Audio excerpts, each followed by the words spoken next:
Okay, so we've seen so far, trying to put a little summary together for you here, a method 1 where our equation looked like a basic trig ratio of simply an angle equaling a number. So when we've got that situation, we know the process now. Check out the positive or negativeness of the number, identify the quadrant, and then use the theta at 180 minus theta, 180 plus theta, 360 minus theta to actually find the value of the angles. And you may need to use your calculator to find the acute angle. Method 2 is when you've got cosec, sec, or cot of a straightforward angle theta equaling a number. Process this time just involves one more step where you convert these back to these. So cosec, you know, is 1 on sine, sec is 1 on cos, cot is 1 on tan. So you can create an equation with this trig ratio and then you go through those steps again. Thirdly, we're going to look at a thing called a compound angle. Now, we could have sine, cos, tan, cosec, sec, or cot, any one of the trig ratios, but this time our theta is going to be more complicated than a straight out theta. So I've just used the letters N and M to indicate that it could be more complicated. M might be 0, as you will see in this example. So tan 2 theta is, so remember I'd said that we're going to have sine, cos and tan of n theta plus m. So the angle is more complicated. Now, in this first example, tan of 2 theta, obviously n is a 2 and m is a 0. So the only reason I'm doing that is because over here we've got another example of a compound angle. And n in this case is a 1 and m is 15. So it's important that you can recognize compound angles. So in equations involving these compound angles, it has to be obvious to you that you've got this situation, because the process is rather unique in that we're not going to solve initially for theta. We're going to totally replace the compound angle with, for example, u. So we totally substitute for that compound angle. You don't have to use u, but it is probably the most common letter that's used in these sorts of situations. You could choose to use W or B if you like. However, like I said, U is commonly used. So you will set up an equation, a trig equation, now containing U rather than theta. After that, you will solve for U. Now, if you're solving for U, you've got to establish the domain for U. That's really important. If we had a domain for theta, for example, this is our domain. This is our restriction on what theta has to be. We will have to have an appropriate boundary for U. Once we've set all of that up, we will solve the trig equation for U. And this will involve a sketch. And once we've got that, and our sketch might be our circle sketch or a trig graph, then we can substitute back for our theta and answer the original question. Now, all of that might sound really confusing, but let's follow through with an example. Okay, in this example, it says solve the sine of 2 theta is negative 1 on root 2. So,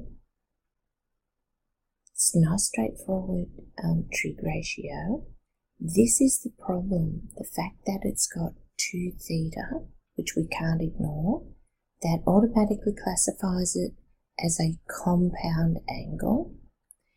We've got our number, and our number is negative.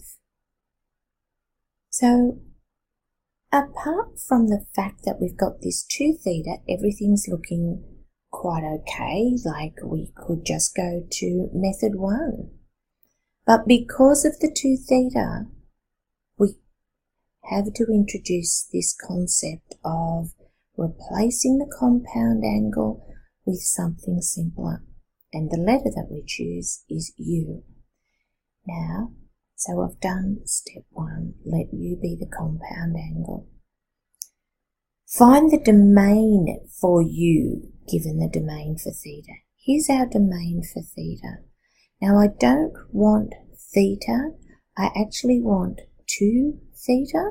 So I'm going to multiply everything by 2. 0 times 2 is still 0. And 360 times 2 is 720. Now it's really important you do this, otherwise you're not going to get all the solutions that you possibly should have. So now what I can say is I'm going to solve the sine of U equaling negative 1 on root 2, where U is greater than or equal to 0, less than or equal to 720. So what that means is, when I'm going to my quadrant, I will need 2 revolutions to get to 720. So I will consider the quadrant and second revolution and the size of the angle when we're doing our second revolution. So, like I said before, it's a nice straightforward sine. So we don't have the complication of a reciprocal trig ratio. It is negative though. So we know it's not in the first quadrant. We know U wouldn't be in the second quadrant. It is in the third and the fourth quadrants. The other thing I recognise is this 1 on root 2. Root 2 will become a familiar number in a ratio, a trig ratio, and it will lead you to the 1, 1, root 2 triangle, which results in a 45-degree angle inside. So we can see that we've taken account of the negative in that we're going to be in these 2 quadrants. We've virtually found the acute angle theta. It's 45, but I don't really want the acute angle because the sine of 45 would never be negative. The sine of an acute angle is a positive number. So I don't want 45. I want to be operating in these 2 quadrants. The first time round, this would be called 180 plus 45.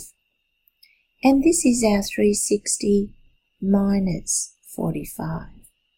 Remember that we've got to extend the domain for U because we were solving for 2 theta, which we replaced with U, which meant we had to extend from 360 up to 72.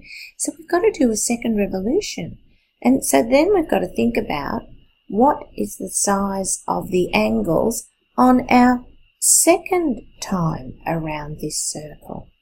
Well, to get that, you simply add 360 onto that answer. So it becomes, so you can see here on the calculator that I'm actually doing my 180 plus 45. So I've got that U would actually be 225.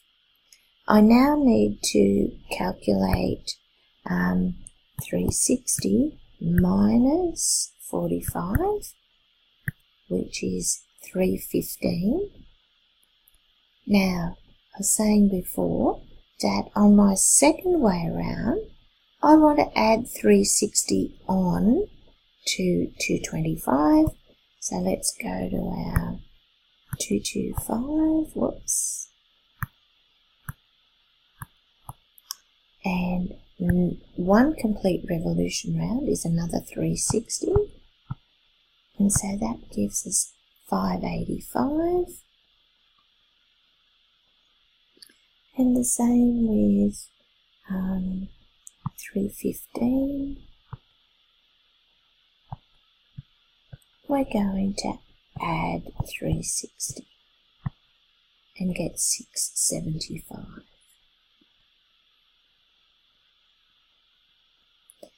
So they're my solutions for U.